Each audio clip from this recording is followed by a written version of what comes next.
Friday, day 6. Just spent the night at... It's Friday, day 6. Just spent the night at Lago Blanco. Again, this is where I spent my first night. It's in Parque Pumulin. And I really have to say this is probably one of my favorite places of the trip. I'm sitting here surrounded. Let me take you for a little tour.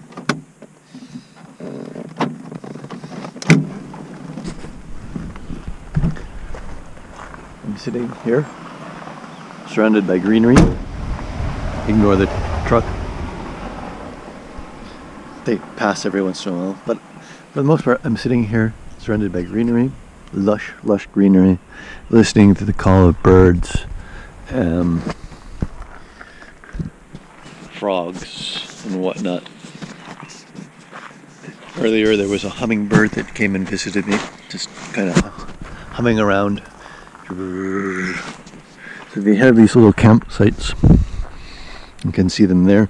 Each of the campsite has a little area associated with it where you try that again. Each of these little campsites has an area for tents and a little pavilion overlooking the lake. So as we go down here, you can see it's a little, quite a rustic path, mostly made out of materials from the forest. Very rustic, I would say, in tune with nature. And as you walk along this little path,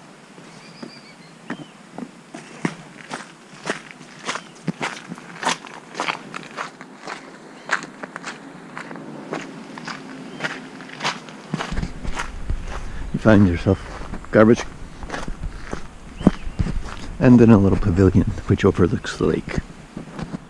This is a different pavilion from the first day.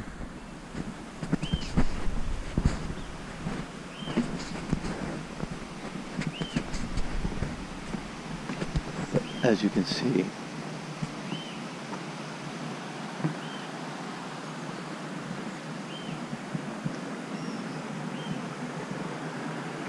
the environment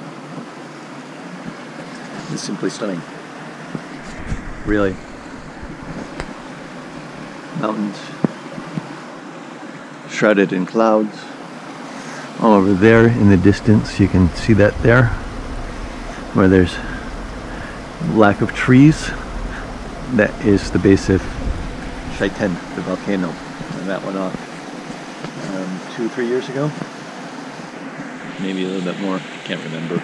But basically wiped out all the vegetation along there. I had a flight there earlier. Got a nice little brook, stream flowing past.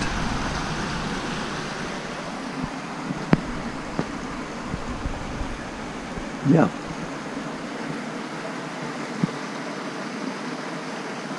What can you say?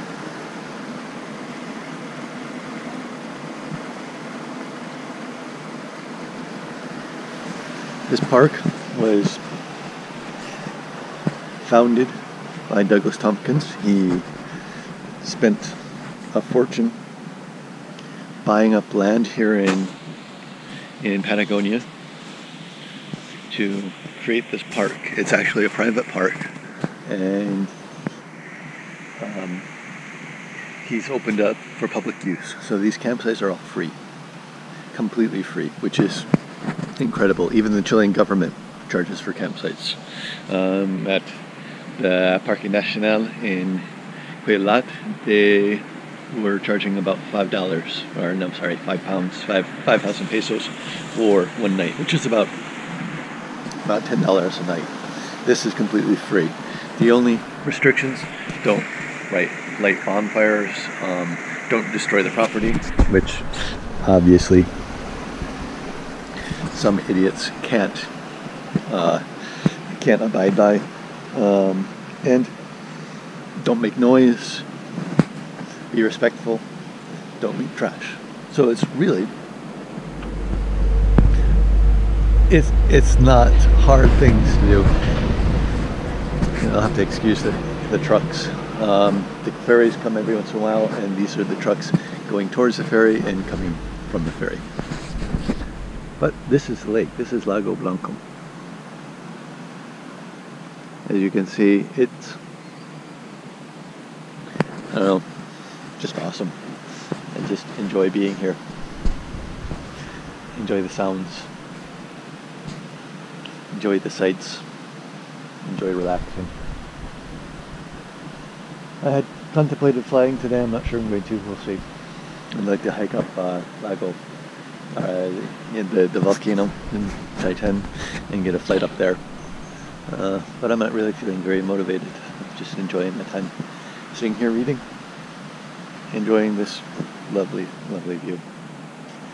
Anyway, so that's the campsite. Tomorrow morning I catch the ferry at 10 a.m. from just north of here. That's Caleta Gonzalez. Or Caleta Gonzalo. One of those, I don't remember. And so I'm going to be spending another day here, relaxing, and at least the rest of the day here, relaxing.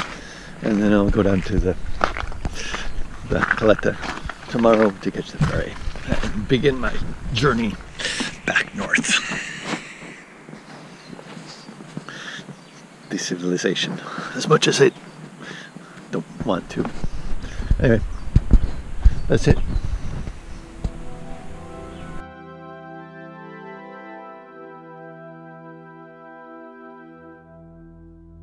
There's no time for us.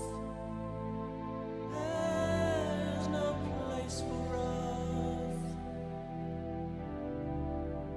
What is this thing that builds our dreams, yet slips away from us? Wants to live forever. Who wants to live forever?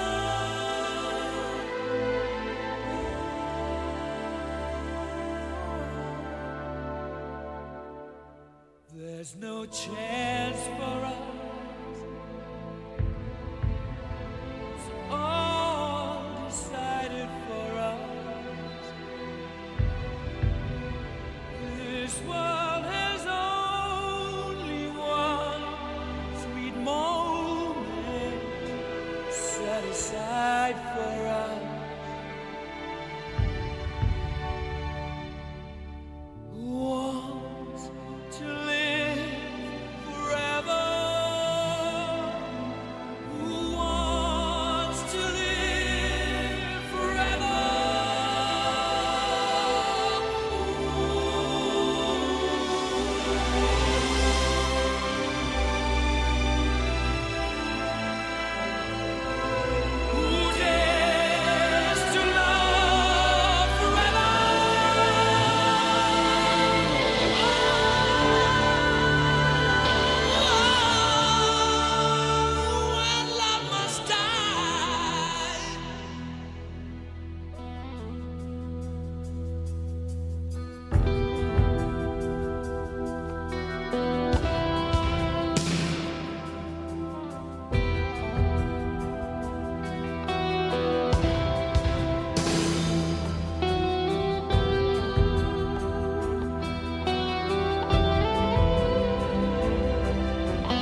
That wasn't good. Well, if I caught you a video from you, no, I'm going to be very, very unhappy because I just spent ages searching for you.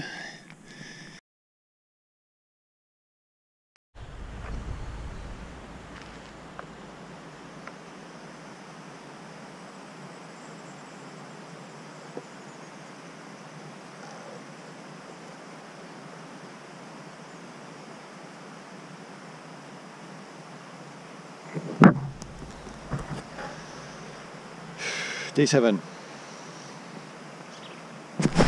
Just like to lie, but it's not going to happen because I left my Crossfire plugged in all night. Probably well dead now. I'm not even sure if the transmitter will live.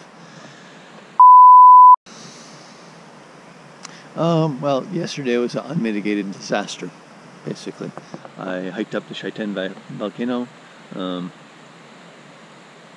It was really cool up there.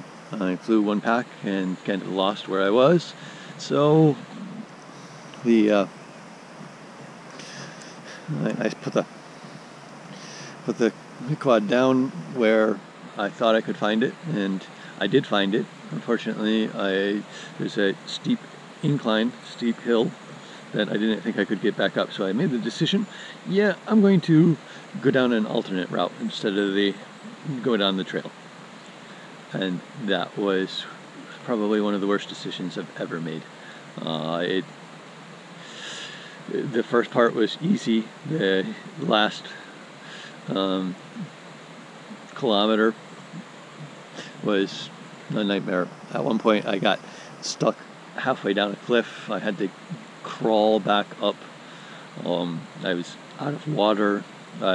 Eventually I did crawl back up and found my way down, but just crawling through that dense underbrush was a nightmare.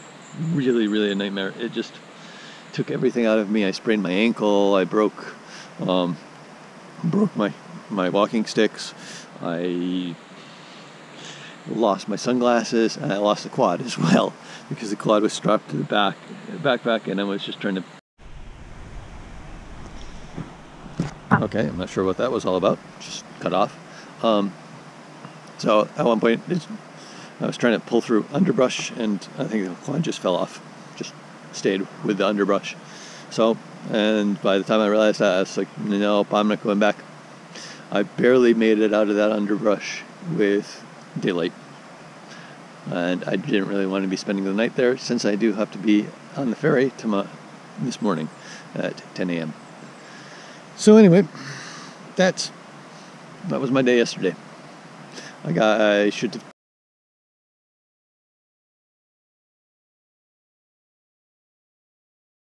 Hey guys, if you've seen the entire series of videos now from Patagonia, I hope you enjoyed it. I had a blast actually doing the trip. There's some things I would like to change. For example, having a spotter with me, maybe not sleeping in the Jeep, maybe stopping and flying more, things like that. But all in all, it was a good trip. I enjoyed it, and I got some incredible footage. I would like to get more, but that's the way things work. So, till next time, hope you enjoyed this series, and maybe I'll do more of these in the future.